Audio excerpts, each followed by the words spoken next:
नमस्कार दोस्तों, स्वागत है आप सभी का हमारे YouTube channel we love life पर। तो आज की इस खास वीडियो में मैं आपको मनाली का कंप्लीट ट्रैवल प्लान समझाने वाला हूँ। मनाली आप कभी भी आए, वीडियो देखने के बाद आप लोग मनाली का बहुत ही आसानी से ट्रैवल प्लान कर लेंगे।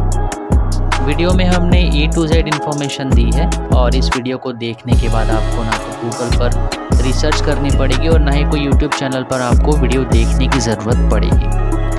साथ ही साथ दोस्तों हम आपको सभी चीज़ों का एक्चुअल प्राइस बताएंगे, क्योंकि कई सारी वीडियो में बजट बताया जाता है 5 से 7 हज़ार, बट एक्चुअली बजट 10 से 15 हज़ार तक पहुंच जाता है।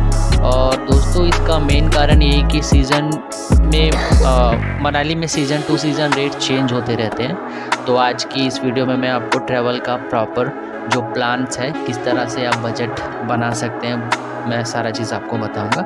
तो चलिए स्टार्ट करते हैं आज का वीडियो। दोस्तों अगर आप लोगों के मन में मनाली आने का आपने प्लान बनाया है तो मनाली के बारे में मैं आपको थोड़ा बेसिक इन्फॉर्मेशन दे देता हूँ, तभी आप अच्छे से ट्रिप प्लान कर पाएंगे। सबसे पहले मैं आपको बता दूं कि मनाली एक बहुत ही ब्यूटीफुल हिल स्टेशन है हिमाचल प्रदेश का, जो कि हिमाचल प्रदेश के कुल्लू डिस्ट्रिक्ट में लोकेटेड है मनाली। और इसी कारण मनाली का वेदर समर टाइम में भी काफ़ी अच्छा रहता है और दिसंबर से मार्च के बीच में यहाँ पे काफ़ी स्नोफॉल होती है। और मनाली आप पूरे साल किसी भी मंथ में आते हैं तो यहाँ आपको सारी सीज़न में स्नोफॉल देखने को मिलेगी। और अगर आप लोग स्पेशली गर्मियों की छुट्टी में मनाली आने का प्लान बना रहे हैं तो वीडियो में मैंने आगे बताया हुआ है कि मनाली की कौन कौन सी लोकेशन पे आपको स्नो देखने को मिलेगी और वहाँ पे आप काफ़ी सारी स्नो एक्टिविटीज़ भी कर पाओगे। मनाली दिल्ली से 5 से 10 किलोमीटर, और अगर आप चंडीगढ़ से आ रहे हैं तो वहाँ से आपको 70 किलोमीटर, और अगर शिमला से आ रहे हैं तो आपको 265 किलोमीटर के अप्रॉक्स पड़ती है मनाली में अपना उसका कोई रेलवे स्टेशन नहीं है, ना ही कोई एयरपोर्ट है, तो आप बाय रोड जाना ही सबसे बेस्ट रहेगा। दिल्ली से मनाली रोड कंडीशन काफ़ी अच्छी हो चुकी है। रास्ते में आपको कई सारे टनल्स देखने को मिलेंगे। आप कम से कम समय में मनाली पहुंच जाएंगे। दिल्ली और चंडीगढ़ दोनों जगह से आपको HRTC और वॉल्वो बसेस मिल जाएगी। HRTC means Himachal Pradesh road transportation corporation उसका है। दिल्ली और चंडीगढ़ दोनों जगह से आपको HRTC और वॉल्वो बसें मिल जाएगी। दिल्ली में आपको बस RK आश्रम, मजनू का टीला, यानी कि जगह है उसका ये नाम है मजनू का टीला, और कश्मीरी गेट से भी मिल जाएगी। दिल्ली से बस का प्राइस आपको 800 से लेकर 2000 के बीच में मिलता है, मतलब वो बस पे डिपेंड करती है आप स्लीपर, सेमी स्लीपर, वॉल्वो कौन सी बस लेते हैं, ठीक है। तो और कौन से सीज़न में आप मनाली जा रहे हैं वो भी प्राइस पे डिपेंड करता है। प्राइस आपका अप डाउन होता रहता है वॉल्वो बसों का, ठीक है। तो वही अगर चंडीगढ़ से आप जा रहे हैं तो वो आपको 600 से लेकर 1000 रुपया या 400 से लेकर 1000 रुपया इसके बीच में आपको टिकट मिल जाएगी, डिपेंड ऑन बस कौन सा ले रहे हैं आप। ओके, बस से जाने में आपको 12 घंटे लगेंगे और वही चंडीगढ़ से आप 8 घंटे में ही मनाली पहुँच सकते हैं। शाम को 6 बजे के बाद निकलती है वहाँ से बस, यानी कि आपका दिल्ली से, और मॉर्निंग में या 1 बजे के अंदर अंदर आपको मनाली पूरी सेफ्टी के साथ पहुंचा देती है।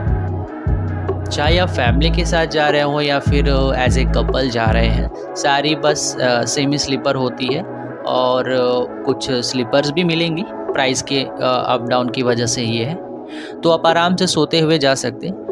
तो या अब आपकी चॉइस है कि आप दिल्ली से जाइए या फिर आप चंडीगढ़ से जाइए, अपने कार से जाइए या फिर आप वॉल्वो बस लेकर जाइए। तो दोस्तों यह तो बात हो गई कि आप बाय बस कैसे मनाली जा सकते हैं। और अगर आप लोग 3 से 4 लोग जा रहे हैं मनाली सीज़न टाइम में, तो मैं आपको यह एडवाइस दूंगा कि आप लोग टैक्सी से ही जाना, क्योंकि ज़्यादा डिफरेंस आपको कॉस्टिंग का नहीं लगता है और वॉल्वो के कंपैरिजन में वो ज़्यादा कंफर्टेबल रहेंगे अगर आप 3 to 4 पर्सन जा रहे हैं तो। और अगर आप अपनी खुद की कार से भी जाओगे तो रोड कंडीशंस वगैरह बेटर है, आप लोग आराम से जा सकते हैं।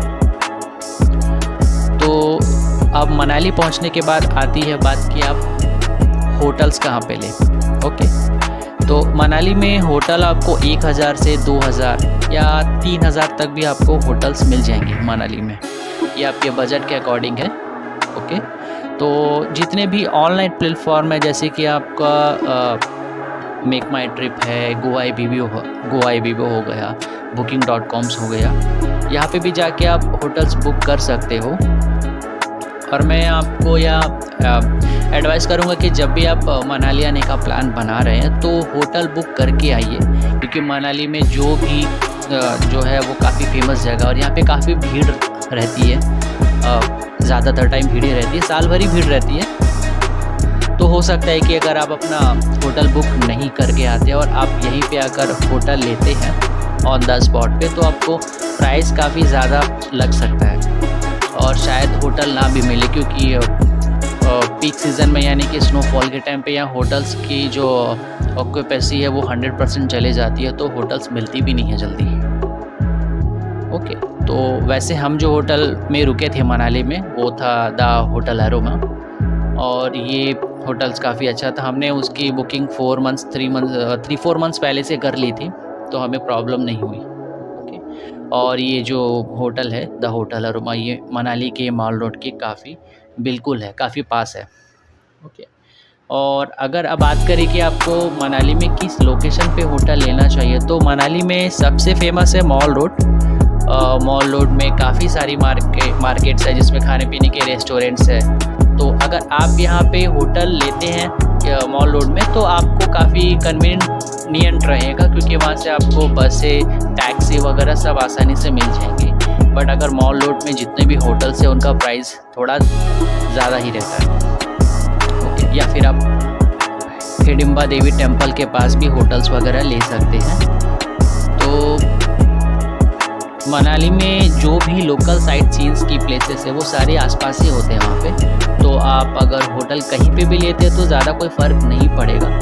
तो ये हो गए मनाली में आने की बात। और यहाँ पे होटल्स में स्टे की बात है। अगर यहाँ तक आपको कोई भी कन्फ्यूजन हो या कोई भी आपको डिटेल्स और चाहिए तो कमेंट सेक्शन में आप मुझे पूछ सकते हैं, मैं आंसर दूँगा इसका, या फिर आप मुझे डायरेक्टली DM करके भी पूछ सकते हैं। और ये दोस्तों, अगर आपको सारी चीज़ें अच्छे से समझ में आ रही है या फिर हमारे चैनल को आप सब्सक्राइब कर लीजिए, तो अब मैं आपको वीडियो में आगे बताऊंगा कि हम कैसे आपको मनाली को एक्सप्लोर कर सकते हैं। यानी कि अगर आप मनाली 3 to 4 डेज़ के लिए आ रहे हैं तो आप कैसे शुरू करें एक्सप्लोर करना और कहाँ पे जाएँ, प्लेसेस वगैरह के बारे में। मतलब इसके लिए आपका एक ट्रैवल प्लान होना ज़रूरी है, क्योंकि अगर आप मनाली आ गए हैं और आपको कहाँ से स्टार्ट करना वो नहीं पता घूमने का, तो आपका बहुत सा अच्छे प्लेसेस है जहाँ पे आप नहीं विज़िट कर पाएंगे। तो इसीलिए कभी भी आप मनाली आएँ तो एक ट्रैवल प्लान बना कर आएँ कि आप कहाँ से स्टार्ट करेंगे, और डे 1 से लेकर जब तक आप रुक रहे हैं तब तक का प्लान होना चाहिए। मतलब कौन से दिन में आपको कौन सा पॉइंट एक्सप्लोर करना है, ये सारी चीज़ें अभी मैं आपको डिटेल में बताने वाला हूँ। ठीक है, तो सबसे पहले ये समझ लीजिए कि अगर आप मनाली वॉल्वो से आ रहे हैं या टैक्सी से आ रहे हैं या फिर आप अपनी पर्सनल कार से आ रहे हैं, तो मनाली तक जो भी जर्नी है वो थोड़ा टायरिंग होता है, मतलब काफ़ी थकाने वाला होता है, क्योंकि बहुत थोड़ा सा आपको मतलब बाय रोड आ रहे हैं तो थोड़ा ऐसा होता है। ठीक है, तो फर्स्ट डे में ना तो मैं आपको रोहतांग पास जाने के लिए एडवाइस करूँगा, ना ही सिस्सू विलेज, क्योंकि ये जगह मनाली से काफ़ी ज़्यादा दूर है। तो सबसे बेस्ट रहता है कि डे 1 में आप लोग जो है वो मनाली लोकल ही एक्सप्लोर करें और यहाँ पे जो लोकल फूड्स वगैरह मिलती है वो आप ट्राई करिए। तो मनाली लोकल में सबसे पहले आप जा सकते हैं हिडिंबा देवी टेम्पल। यह टेम्पल दोस्तों देवदार के ऊंचे जंगलों के बीच में, यानी कि पाइन ट्रीज का जंगल है ये। ठीक है, और ये मंदिर काफ़ी प्राचीन है और यहाँ पर जाके आपको काफ़ी ज़्यादा शांति मिलने वाली है। ये मंदिर हिडिंबा देवी जी को डेडिकेटेड है, जो कि महाभारत में जो भीम थे उनकी वाइफ थी, और ऐसा बताया जाता है कि यह मंदिर गुफा के चारों ओर बनाया गया है, जहाँ हिडिंबा देवी जी ने मेडिटेशन किया था। तो हिडिंबा देवी मंदिर के बैक साइड में आता है वन विहार और ये एक प्राकृतिक गार्डन है। यहाँ पर आपको ऊंचे ऊंचे देवदार के पेड़ देखने को मिलेंगे काफ़ी। यहाँ पर आपको हरियाली देखने को मिलेगी और अगर आप अपनी फैमिली के साथ आ रहे हैं तो काफ़ी बढ़िया जगह है यहाँ पे आपको देखने के लिए। काफ़ी कुछ आपको खाने पीने का स्टोर भी यहाँ पे हमेशा रहता है और बच्चों के लिए काफ़ी झूले वगैरह भी आपको है, तो जो काफ़ी अच्छी प्लेसेस है फैमिली के साथ आने के लिए। वन विहार के बगल में है महाभारत में जो घटोत्कच एक थे उनका मंदिर है वहाँ पे, तो वहाँ पे भी जाके आप दर्शन कर सकते हैं। तो दोस्तों मंदिर और वन विहार घूमने के बाद आप जा सकते हैं ओल्ड मनाली, ठीक है, जो काफ़ी ब्यूटीफुल है और ये आपको व्यास नदी आपको वहाँ पे देखने को मिलेगी, ठीक है। तो वहाँ पे आप ओल्ड मनाली में जैसे कि काफ़ी सारे कैफ़े भी बने हुए हैं जहाँ पे आप काफ़ी कुछ खा पी सकते हैं। और ओल्ड मनाली में जैसे कि एक फेमस प्लेस है क्लब हाउस करके, जहाँ पर वहाँ पे आप काफ़ी सारे गेम्स खेल सकते हैं, इंडोर गेम्स है और वहाँ पे आप जिप लाइनिंग्स है, एडवेंचर एक्टिविटीज़ काफ़ी सारे वहाँ पे ओल्ड मनाली में आप कर सकते हैं, ठीक है। और ओल्ड मनाली घूमने के बाद आप जा सकते हैं मनाली की ही एक फेमस मॉनेस्ट्री है जो आपको मॉल रोड से ठीक नीचे आप जाएंगे तो वहाँ पे मिलेगी। ये देखकर आपको काफ़ी अच्छा लगेगा और यहाँ पे आपको भगवान शाक्य मुनि जी के दर्शन हो जाएंगे जो भगवान बुद्ध के ही एक अवतार है, ओके। मॉनेस्ट्री में जाके आपको काफ़ी अच्छा फील होगा। उसके बाद यहाँ पे आपको पीसफुल शांति और यहाँ पे काफ़ी सारे फ़ोटोज़ एंड पिक्चर्स भी आप क्लिक कर सकते हैं। तो यहाँ पे ऐसा नहीं है कि आप मोबाइल वगैरह लेकर मॉनेस्ट्री के अंदर नहीं जा सकते, ठीक है। और फाइनली आप मॉनेस्ट्री के ठीक बगल में है जो मॉल रोड है जो सबसे ज़्यादा फेमस है मनाली मॉल रोड। यहाँ पर आप जाके शॉपिंग कर सकते हैं, काफ़ी सारे रेस्टोरेंट हैं और यहाँ पर आप कुछ खा पी भी सकते हैं। जैसे यहाँ पे आपको काफ़ी क्लब्स है, कैफ़े है और आप लोग अगर मॉल रोड जाते हैं तो वहाँ पे एक कैफ़े है दाना कैफ़े, तो वहाँ पे आप ज़रूर कॉफ़ी ट्राई करिएगा और वहाँ की सैंडविच है वो, क्योंकि हम जब भी जाते हैं तो वो वाले कैफ़े विज़िट करते हैं। काफ़ी प्राइस वहाँ पे हाई नहीं रहता बट वहाँ का जो कॉफ़ी का टेस्ट है और जो सैंडविच है वेज सैंडविच वो बहुत अच्छा रहता है, ठीक है। तो मॉल रोड घूमने का जो बेस्ट टाइम होता है वो शाम के वक्त होता है, इवनिंग के टाइम पे। शाम को यहाँ पे काफ़ी ज़्यादा भीड़ आपको देखने को मिलेगी, ठीक है।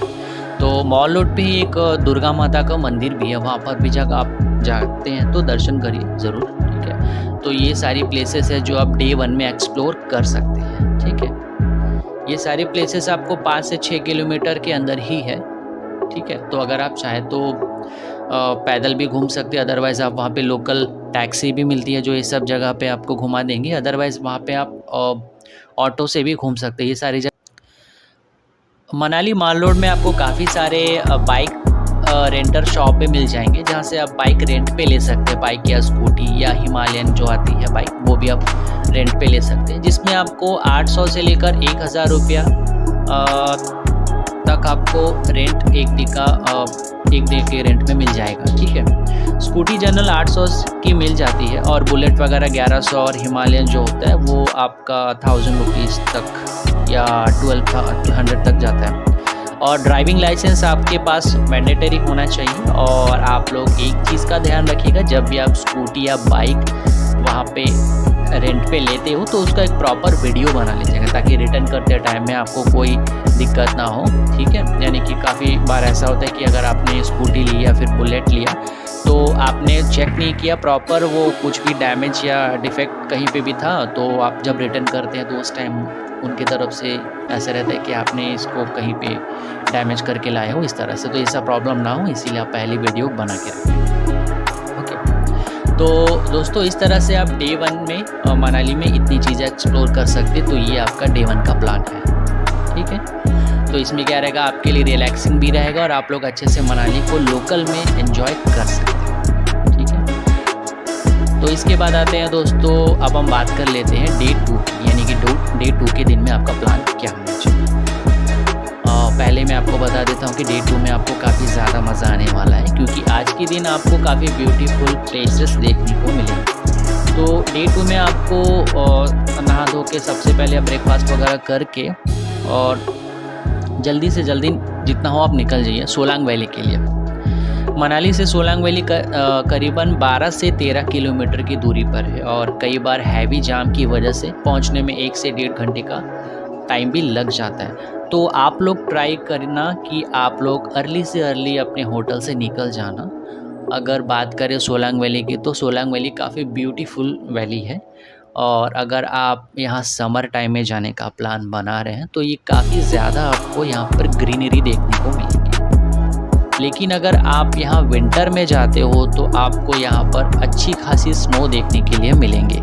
सोलांग वैली चाहे आप समर में जाइए या फिर विंटर में जाइए, आप लोगों को यहाँ पे काफ़ी मज़ा आने वाला है। सोलांग वैली पे आप काफ़ी सारी एक्टिविटीज़ भी कर सकते हैं, जैसे कि paragliding, snow tubing, skiing, zip lining, ATV rides, ये सब कुछ आपको वहाँ पे सोलांग वैली में आप कर सकते हैं। तो जितने भी यहाँ पे एडवेंचर एक्टिविटीज़ होती है उन सब का प्राइस आपको 500 से लेकर 2000 के बीच में रहता है और पैराग्लाइडिंग का 3000 से लेकर आपका मैक्सिमम जो 3000 रुपये तक रहता है। सोलांग वैली में रोपवे भी है जो आपको माउंटेन के टॉप पे ले जाते हैं और वहाँ से आपको स्नो कैप माउंटेन का व्यू देखने में बहुत प्यारा लगता है, बहुत अच्छा नज़ारा है वो। तो इस वैली में आप काफ़ी सारी एक्टिविटीज़ कर सकते हैं, यहाँ पे घूम सकते हैं और आसपास जो छोटे मोटे शॉप्स हैं तो यहाँ पे आप चाय मैगी वगैरह भी आप खा सकते हैं और इन्जॉय कर सकते हैं अपने फैमिली के साथ। तो दोस्तों सोलांग वैली के बाद आप जा सकते हैं अंजनी महादेव मंदिर। इस मंदिर पे जाने के लिए आपको 5 किलोमीटर का ट्रैक करना होगा और अगर आप इतना लंबा ट्रैक नहीं कर सकते हो तो यहाँ पे आपको घोड़ा खच्चर से भी आप जा सकते हैं या फिर ATV राइड लेकर भी जा सकते हैं। अगर आप अंजनी महादेव टेम्पल दिसंबर से फरवरी के बीच में जा रहे हैं तो यहाँ पे आपको बर्फ़ से बना हुआ दुनिया का सबसे विशाल प्राकृतिक शिवलिंग देखने को मिलेगा। ऐसा माना जाता है कि माता पार्वती ने पुत्र प्राप्ति के लिए यहाँ पर तपस्या की थी और शिव जी ने यहाँ पे उनको दर्शन दिए थे। और अगर आप इस मंदिर में मार्च के बाद जाते हैं तो आपको झरने का पानी शिवलिंग पे गिरता दिखाई देगा, जिससे देखकर आपको ऐसा लगेगा कि कोई मानव प्रकृति के पानी से शिव जी का जलाभिषेक हो रहा है, यानी कि अगर मतलब डायरेक्टली झरना शिवलिंग पे गिरता है। तो दोस्तों मंदिर और सोलांग वैली देखने के बाद आप जा सकते हैं अटल टनल। सोलांग वैली से जब आप निकलेंगे तो अटल टनल अराउंड 17 किलोमीटर की दूरी पर पड़ता है और ये वर्ल्ड का लॉन्गेस्ट हाईएस्ट टनल है। अब आप जो है वो 10,000 फीट की ऊंचाई पर है। इस टनल का नाम Guinness book of world record में भी दर्ज है। इस टनल का नाम हमारे former prime minister Atal Bihari Vajpayee ji के नाम से पड़ा है और इस टनल की लेंथ जो है वो करीबन 9 किलोमीटर की है और इसका इनॉग्रेशन हमारे प्राइम मिनिस्टर नरेंद्र मोदी जी ने 2020 में किया था। ओके, और ये अटल टनल जो है वो कुल्लू के मनाली को लाहौल स्पीति से जोड़ती है ये टनल। तो मनाली से लाहौल जाने का जो रास्ता है वो 50 किलोमीटर कम हो जाता है। यही नहीं बल्कि लाहौल से स्पीति का जो रास्ता है वो करीबन 6 महीने बंद रहता है जब स्नोफॉल वगैरह होती है। तो अभी क्या है कि ये टनल के खुलने के बाद से ये पूरे साल आपका ओपन रहता है, यानी पूरे साल आप कभी भी मनाली से लाहौल स्पीति जा सकते हैं। इस तरह से लाहौल के लोगों के लिए टनल मानो किसी वरदान से कम नहीं है। और ये दोस्तों जैसे ही आप इस टनल को क्रॉस करेंगे आपको लगेगा कि आप किसी दूसरी दुनिया में इंटर हो, क्योंकि यहाँ के नज़ारे बिल्कुल डिफरेंट लगते हैं मनाली से और यहाँ पर आपको काफ़ी ज़्यादा स्नो देखने को मिलेगी। टनल से सिसु विलेज कम से कम 10 किलोमीटर की दूरी पर है और जो सिसु विलेज लाहौल का एक काफ़ी ब्यूटीफुल विलेज है और यहाँ की ब्यूटी आप देखते ही बनती है, मतलब बहुत ही ज़्यादा सुंदर है। यहाँ पे हम जब भी जाते हैं तो ये सिसु विलेज ज़रूर विज़िट करते हैं। यहाँ पे आपको 2 चीज़ देखने को मिलेगी, एक है वाटरफॉल जो काफ़ी बड़ा है, यहाँ पे आप ट्रैकिंग भी कर सकते हैं, और दूसरा है सिसु लेक वाटरफॉल जो मैन मेड है और ये भी काफ़ी ब्यूटीफुल है। तो इस तरह से दोस्तों आप अपना डे 2 प्लान कर सकते हो। सबसे पहले आपको जाना है सोलांग वैली, फिर वहाँ से अंजनी महादेव मंदिर और इसके बाद अटल टनल होते हुए सिस्सू विलेज। लेकिन आप एक बात का ध्यान रखिएगा, आप जनवरी, फरवरी और मार्च में आते हैं तो कई बार क्या होता है कि सिस्सू विलेज में हैवी स्नोफॉल हो जाती है और इसके वजह से जो अटल टनल है वो बंद कर दिया जाता है सेफ्टी के लिए। तो अगर वो खोलते भी हैं, यानी कि अगर हैवी स्नोफॉल के बाद ये अटल टनल खुलता भी है तो वो आपको 4x4 गाड़ी ही जाने देते हैं, यानी कि आप बाइक से नहीं जा सकते। ठीक है, तो इस चीज़ का ध्यान रखिएगा। अगर आपके पास 4x4 है या आपकी खुद की कार है जो 4x4 उससे आप जा सकते हैं। बाकी अप्रैल से लेकर ऑलमोस्ट नवंबर तक जो है ये टनल खुली होती है। तो दोस्तों डे 2 पे आप जितने भी प्लेसेस है आप ये मान के चलो कि ये 40 से 50 किलोमीटर के अंदर होती है। तो जो टैक्सी वाला है वो अराउंड 4 से 6 हज़ार के बीच में चार्ज करेगा और डिपेंडिंग है कि वो आप किस टाइम पे आ रहे हो। अगर आप पीक सीज़न में आ रहे हो, यानी कि अगर आप स्नोफॉल के टाइम पे आ रहे हो या फिर नॉर्मल वेदर में आ रहे हो तो इसके हिसाब से मतलब वो चार्ज करते हैं। मतलब उसमें डिपेंड रहता है कि आपका टैक्सी का चार्ज क्या लेंगे। तो अब हम बात करते हैं डे 3 की। तो डे 3 में आपको कौन कौन से प्लेसेस एक्सप्लोर करने हैं मनाली में, ठीक है।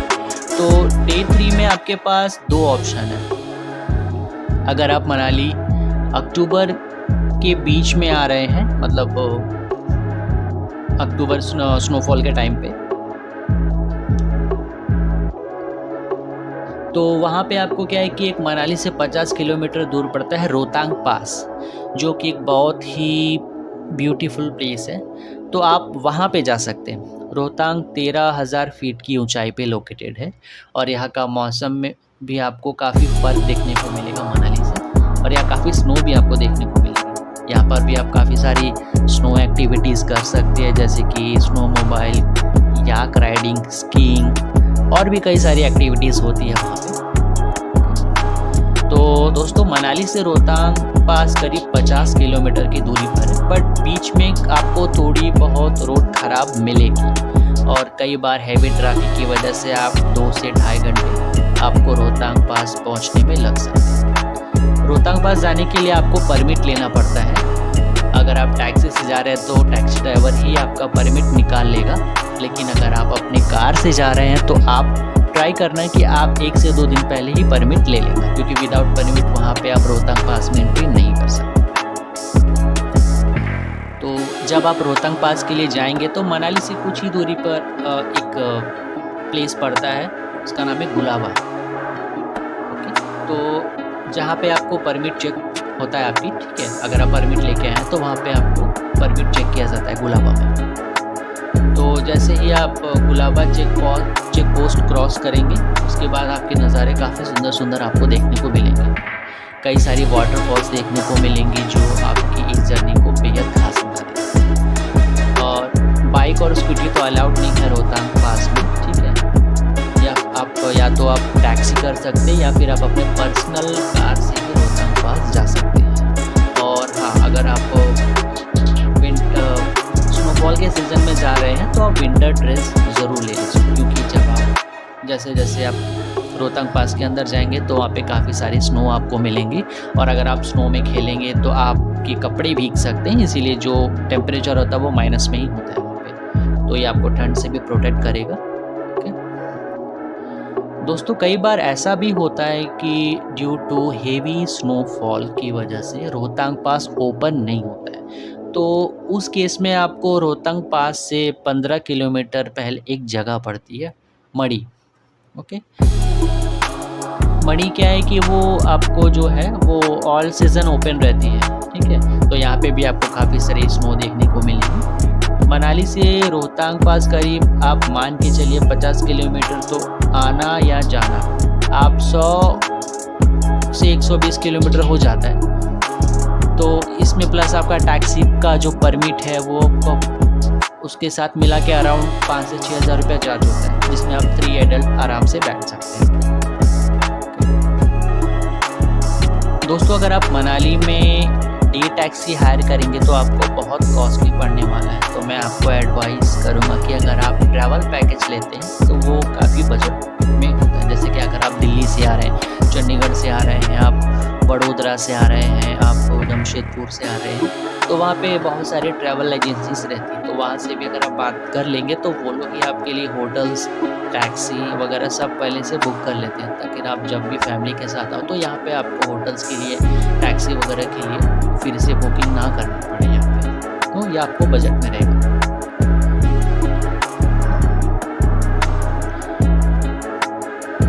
दोस्तों कई बार अप्रैल में ऐसा भी होता है कि रोहतांग पास कम्प्लीटली बंद होता है, तो आपको सोलांग वैली और अटल टनल के बाद एक राइट साइड में एक रास्ता पड़ता है जिसको हम बोलते हैं कोकसर। ठीक है, यहाँ पर भी आपको काफ़ी स्नो देखने को मिलेगी। तो यहाँ पे आपको ये अगर साल में कभी भी आते हैं तो यहाँ आपको स्नो देखने को मिलेगी। ये मैक्सिमम टाइम में बंद नहीं रहता है। ठीक है, आप लोगों ने कई बार क्वेश्चन करते हैं कि हम मनाली इस टाइम पर जा रहे हैं तो क्या हमें स्नो देखने को मिलेगी या नहीं मिलेगी। ठीक है, तो मैं आपको बता दूं, आप मनाली किसी भी सीज़न में आप आ सकते हैं। मनाली में आपको हमेशा स्नो देखने को मिलेगी, बस थोड़ी सी आपको नॉलेज होनी चाहिए। अगर आप विंटर में प्लान बना रहे हैं तो आपको चारों तरफ स्नो देखने को मिलेगी। और अगर आप जून में आते हैं, यानी कि जब स्नोफॉल वगैरह नहीं होता है मैक्सिमम, तो आप कोकसर जैसे मैंने बताया वहाँ पे आप जा सकते हैं। इन एरिया में आपको स्नो देखने को मिलेगी। और एक चीज़ का ध्यान रखिएगा कि मनाली में आपको स्नोफॉल जो मिलेगी वो ओनली दिसंबर से लेकर मार्च तक के मंथ में मिलेगी, यानी कि मनाली मॉल रोड वगैरह में, यहाँ पे मैं बात कर रहा हूँ। पूरे सीजन में आपको वहाँ पे स्नोफॉल देखने को नहीं मिलेगी, ओनली आपको दिसंबर से लेकर मार्च तक।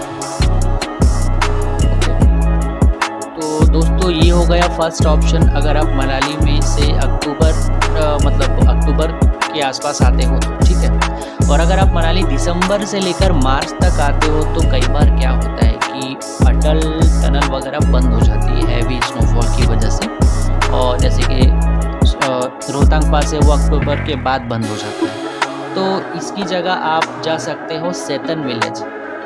ओके, सेतन विलेज में कई सारे इग्लू वगैरह आपको देखने मिलेंगे, यानी बर्फ़ से बने हुए घर। ठीक है, तो इसे इग्लू कहा जाता है, जहाँ से आपको जो व्यूज़ है वो काफ़ी पैनोरामिक व्यूज़ आता है। बहुत अच्छा ही जगह है ये, और काफ़ी स्नो भी यहाँ पे आपको देखने को मिलेगी, जो मनाली से हार्डली आपको 14 किलोमीटर की दूरी पे पड़ता है। यहाँ पहुँचने में आपको 1 से 1.5 घंटे लग सकता है, और वो डिपेंड ऑन ट्रैफिक के ऊपर। अगर ज़्यादा ट्रैफिक है तो थोड़ा टाइम भी आपको लगेगा। यहाँ पे आप चाहो तो स्टे भी कर सकते हैं, या फिर काफ़ी सारी एडवेंचर एक्टिविटीज़ भी होती है। बाकी व्यू बहुत प्यारा आता है और काफ़ी ब्यूटीफुल प्लेस है, तो आप सेकंड ऑप्शन में से रख सकते हैं अगर आप विंटर में मनाली आ रहे हैं। और अगर आप समर में आते हो तो रोहतांग पास ऑलरेडी ओपन रहेगा, तो आप विंटर में आते हो तो आप लोग सेतन विलेज जा सकते हो। तो दोस्तों अगर आप मनाली 3 दिन के लिए ही आ रहे हैं तो आप रोहतांग पास के बाद आप मनाली वापस जाओगे। ओके, वहाँ से आप 2 से 2.5 घंटे का टाइम लगेगा। यहाँ पे आप थोड़ा बहुत जैसे मार्केट वगैरह एक्सप्लोर कर सकते हो। तो वैसे आपको 4 से 5 बज जाएंगे एक्सप्लोर करते करते। फिर आप अगर उसी दिन आपको यानी थर्ड डे आपको निकलना है तो आप फिर मॉल रोड से थोड़ा नीचे ही वॉल्वो बस स्टैंड है, वहाँ से आप बस लेकर वापस चंडीगढ़ के लिए, दिल्ली के लिए निकल सकते हैं। ठीक है दोस्तों, अब बात करते हैं कि मनाली घूमने का जो है वो बजट कितना होना चाहिए, यानी हमारा बजट कितना था। ठीक है, वैसे तो हम स्नोफॉल वाले सीज़न में गए थे, तो उस time hotels and travels rate high होते हैं। तो हम 2 पर्सन्स गए थे, जिसमें 25K से लेकर 30K तक खर्चा हुआ था हमारा, इंक्लूड उसमें फूड, ट्रैवल्स और थोड़ी बहुत स्नो एक्टिविटीज़ के साथ। बट अगर आप ऑफ सीज़न में जाते हैं तो आपको 2 पर्सन के लिए 20,000 से 25,000 तक लग जाएगा। और डिपेंड करता है कि अगर आप शॉपिंग्स वगैरह भी करते हैं तो ये आपका बजट आगे भी जा सकता है।